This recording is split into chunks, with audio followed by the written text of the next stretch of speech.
Our educational channel Law Guru Ashu Gupta presents a lecture series of all law subjects. So subscribe to study well and press the bell icon.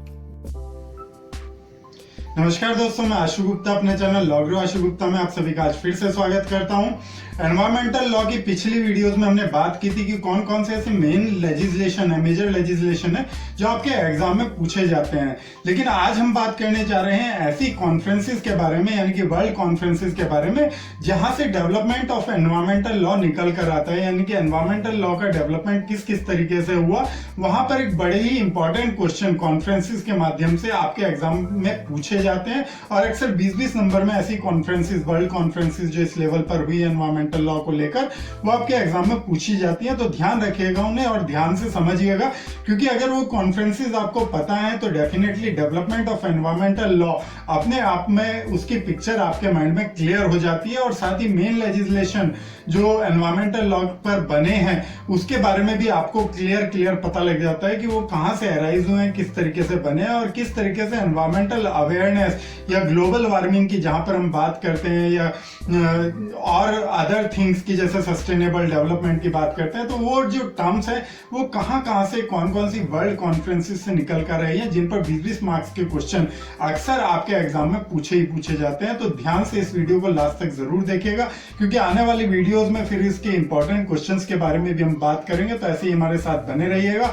और अगर अभी तक channel को like, share, comment और subscribe नहीं किया है तो जरूर कर लें, ताकि हमारी वीडियोस इसी तरह आपको समय से मिलती रहें। तो चलिए चलते हैं आज के लेक्चर वीडियो की ओर। तो समझ लेते हैं, पर्यावरण को लेकर अंतरराष्ट्रीय स्तर पर बहुत सारी कॉन्फ्रेंसेस सब देशों के बीच हुई है और वहां से जो मेन कॉन्फ्रेंसेस हैं जो एग्जाम में आपके पूछे जाती हैं, उन्हीं के बारे में आज आपको बतलाऊंगा और उन्हीं के बारे में समझेंगे कि किस किस तरीके से वो एग्जाम में पूछी जाती है या फिर आ सकती हैं। तो सबसे पहले हम यहाँ पर देखेंगे कि एनवायरमेंटल लॉ को लेकर सबसे बड़ी और पहली कॉन्फ्रेंस यहाँ पर हमें एनवायरमेंटल लॉ में पढ़ने को मिलती है, जो एग्जाम पॉइंट ऑफ व्यू से भी बहुत जरूरी है।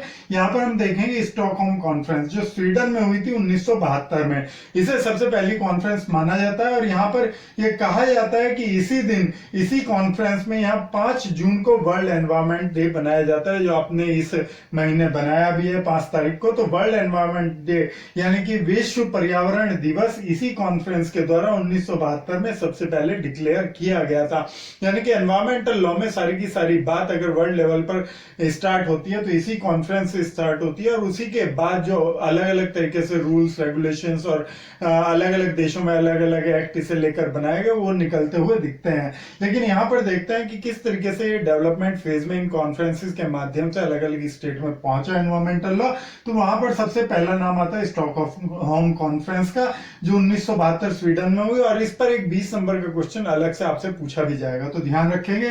उसके बाद आता है वाशिंगटन कॉन्फ्रेंस, इसे ही बात को आगे लेकर चलती है और यहाँ पर वाशिंगटन कॉन्फ्रेंस होती है जिसे साइट्स के नाम से शॉर्ट में साइट्स बोला जाता है, उसकी जो 1973 में हुई थी, जिसमें वाइल्ड लाइफ प्रोटेक्शन को लेकर यहाँ पर सब देशों ने वाइल्ड लाइफ प्रोटेक्शन के बारे में, यानी कि वन्य जीव संरक्षण के बारे में एक सबसे बड़ा समझौता यहाँ पर देखने के लिए मिला। तो इसके बारे में भी अक्सर 10 मार्क्स में पूछा जाता है, तो ये कॉन्फ्रेंस भी हम इस एनवायरमेंटल लॉ में पढ़ेंगे।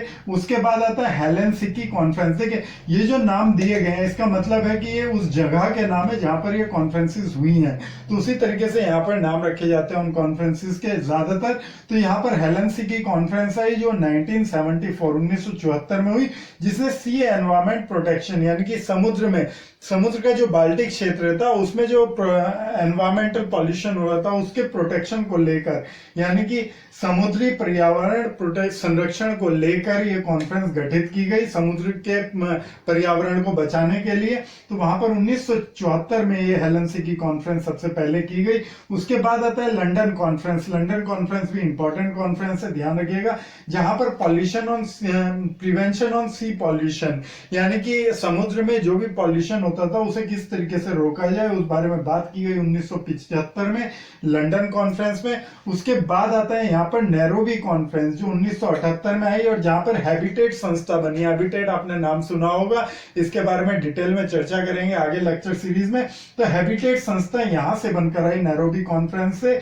उसके बाद इस जो संस्था में था, इस संस्था में बेसिकली बात कही गई थी राइट टू लिव की, यानी कि बेसिक नेसेसिटीज ऑफ ह्यूमन की जो बेसिक नेसेसिटीज है, रहना या खाना, तो बेसिक तौर पर उन्हें प्राप्त हो, उसकी बात यहाँ पर नैरोबी कॉन्फ्रेंस में की गई थी। उसके बाद आता है वियना कॉन्फ्रेंस जो ऑस्ट्रिया में हुई 1985 में, जहां पर अब बात की प्रोटेक्शन ऑफ ओजोन डिप्लीशन, यानी कि जो ओजोन लेयर हमारी लगातार कटती जा रही थी, तो सबसे पहले माना जाता है कि इस कॉन्फ्रेंस में वर्ल्ड का ध्यान गया कि ओजोन लेयर हमारी किस तरीके से कट रही है। तो वहां पर प्रोटेक्शन ऑफ ओजोन डिप्लीशन को लेकर वियना कॉन्फ्रेंस 1985 में सबसे पहले की गई। और अक्सर ये मैं आपको बतला दूं, बहुत इंपॉर्टेंट कॉन्फ्रेंस है क्योंकि 20 नंबर में आपके यहाँ पूछी जाएगी।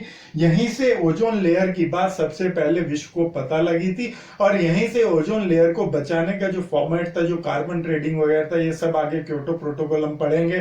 तो ये सारा का सारा प्रोसेस 1985 के वियना कॉन्फ्रेंस से ही स्टार्ट होता है। तो 20 नंबर में एक अलग से क्वेश्चन पूछा जाता है, बहुत इंपॉर्टेंट क्वेश्चन है। उसके बाद यहाँ पर इसी को लेकर मॉन्ट्रियल प्रोटोकॉल, नेक्स्ट जो कॉन्फ्रेंस हुई वो मॉन्ट्रियल प्रोटोकॉल के नाम से हुई, जो कनाडा में हुई 1987 में, जिसमें 16 सितंबर को ओजोन दिवस घोषित कर दिया गया, यानी कि 16 सितंबर को ओजोन दिवस के रूप में वर्ल्ड लेवल पर इसे घोषित कर दिया गया, ताकि एक अवेयरनेस आ सके और सब स्टेट ओजोन लेयर को बचाने के लिए काम कर सकें। तो यह 1987 में ये प्रोटोकॉल देखने में आया। उसके बाद कहा जाता है कि इसी में लंदन अमेंडमेंट हुआ 1990 में। 1990 में एक लंदन संशोधन यहाँ पर देखने को मिलता है इसी प्रोटोकॉल में, और एक कोपेनहेगन संशोधन 1994 यहाँ पर पढ़ने को मिलता है। तो 10 मार्क्स में अक्सर ये पूछा जाता है। तो अगर आप यहाँ पर पढ़ेंगे तो सबसे इंपॉर्टेंट कॉन्फ्रेंस जो आपसे एग्जाम में पूछी जाएगी वो होती है स्टॉकहोम कॉन्फ्रेंस, जो 20 नंबर में आपसे पूछी जाएगी। दूसरी वियना कॉन्फ्रेंस और मॉन्ट्रियल प्रोटोकॉल, अक्सर ये 20-20 मार्क्स में आपसे पूछी जाती है। और नैरोबी कॉन्फ्रेंस, लंदन कॉन्फ्रेंस या वाशिंगटन कॉन्फ्रेंस आपको 10 मार्क्स में या 4 मार्क्स में देखने को आपके एग्जाम में मिलेगी। उसके बाद जो इंपॉर्टेंट कॉन्फ्रेंसेस उसके बारे में भी बात करेंगे, तो उनके बारे में भी देख लेते हैं। तो कुछ और कॉन्फ्रेंसेस यहाँ पर जान लेते हैं उनके बारे में भी, क्योंकि अक्सर आपके एग्जाम में पूछा जाता है। तो उसमें सबसे इंपॉर्टेंट एक और कॉन्फ्रेंस उसके बाद आती है टोरंटो वर्ल्ड कॉन्फ्रेंस, कनाडा में हुई 1988 में, जिसमें बेसिकली अब बात कर दी गई ग्रीन हाउस गैस इफेक्ट के बारे में। ओजोन लेयर के बारे में हमने बात की थी, उसके बाद ग्रीन हाउस गैस इफेक्ट के बारे में बात की गई, और यहाँ पर लक्ष्य रखा गया 2005 तक 20% कटौती करने का ग्रीन हाउस गैस इफेक्ट में, यानी कि ताकि ओजोन लेयर को बचाया जा सके। तो पूरा का पूरा जो कंसिडरेशन था वो यहाँ पर वर्ल्ड लेवल पर ग्रीन हाउस गैस इफेक्ट को कम करने पर लगा दिया गया। तो इसलिए बड़ी इंपॉर्टेंट कॉन्फ्रेंस हो जाती है और अक्सर 20 मार्क्स में पूछी जाती है। उसके बाद दूसरी एक 20 मार्क्स की कॉन्फ्रेंस आपके एग्जाम में पूछी जाती है अर्थ समिट के नाम से, पृथ्वी सम्मेलन के नाम से आप इसे जानते हैं, या फिर रियो डिक्लेरेशन, क्योंकि ये रियो में हुई थी, ब्राजील में, रियो में, तो इसीलिए इसे रियो डिक्लेरेशन के नाम से जाना जाता है 1992 में, जहां पर यह कहा जाता है, इसमें पृथ्वी बचाओ का नारा दिया गया था, यानी कि पृथ्वी बचाओ सम्मेलन के नाम से भी ये कॉन्फ्रेंस जानी जाती है। 20 मार्क्स में बहुत इंपॉर्टेंट तरीके से पूछी जाती है, जिसमें 2-3 चीजें हमें यहाँ पर देखने को मिलती हैं। एक तो एजेंडा 21 सेट किया गया, यानी कि कुछ रूल्स एंड रेगुलेशन 21 तरीके के प्रिंसिपल यहाँ पर तय किए गए थे, जिन्हें एजेंडा 21 नाम दे दिया गया था, और ये अपने आप में एक वाइड क्वेश्चन बन जाता है। एजेंडा 21, एजेंडा 21 पे भी 10 या 20 मार्क्स का क्वेश्चन अक्सर आपसे पूछा जाता है। तो ध्यान रखेंगे रियो डिक्लेरेशन और उसके अंतर्गत आने वाला एजेंडा 21। उसके बाद हम यहाँ बात करते हैं यूएनसीईडी की, जहां पर संयुक्त राष्ट्र पर्यावरण एवं विकास सम्मेलन की बात की गई, वो उसके बारे में यहाँ पर एक कॉन्फ्रेंस की गई।